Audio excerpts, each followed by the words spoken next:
is Age of Ultron. And yes, I'm still doing these Marvel things.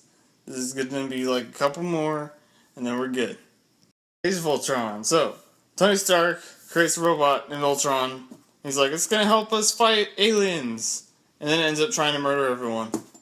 Now, the Avengers have to stop a problem that Tony Stark caused. And they're all like, well, thanks a lot, Tony, for not telling us about your robot. There's conflict within the team.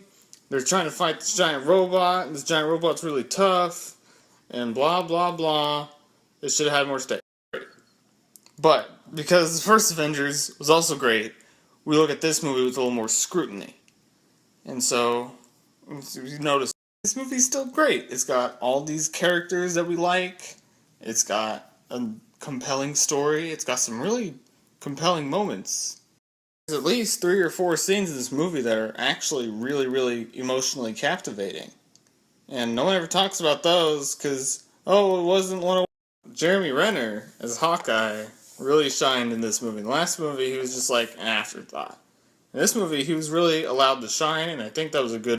As a family, he gives a speech. We get to know more about him. It's nice to know more about Hawkeye. You know, the Maximoff twins. We got Scarlet Witch and Quicksilver are their superhero names, and Elizabeth Olsen as Scarlet Witch was really good. She was one of the most compelling parts of the movie. Now, her brother, Quicksilver, whatever, he's fine.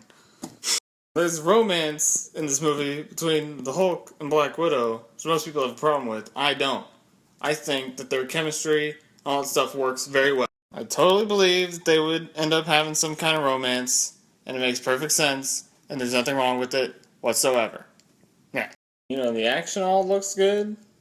It's the same thing they had this last time. They do all these people doing things, they paint over this other thing. It looks cool. And there's lots of jokes in this movie, just like in Avengers, and all the jokes land really well. And it all works just fine. And there's no real problem. Every once in a while, the movie drags a little bit. I'll admit it. It has a couple pacing issues, but they're very minor. They're not that big a deal. I almost forgot to talk about Ultron. Ultron's awesome. He's a crazy person, and James Spader plays him super well, and he's funny, and he's intimidating. He's not like one of the greatest villains ever or anything, but he's a strong, solid villain, and I don't know why people seem to have problems with him, when he's a really good villain. Nothing in this movie ruins what the first Avengers did, and it doesn't hurt anything, and it's not even bad.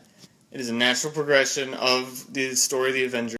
Fun movie that is a natural progression of what the first movie did, and all the characters act like themselves, and everything makes perfect sense, and it's all... I'm going to give Avengers Age of Ultron an A.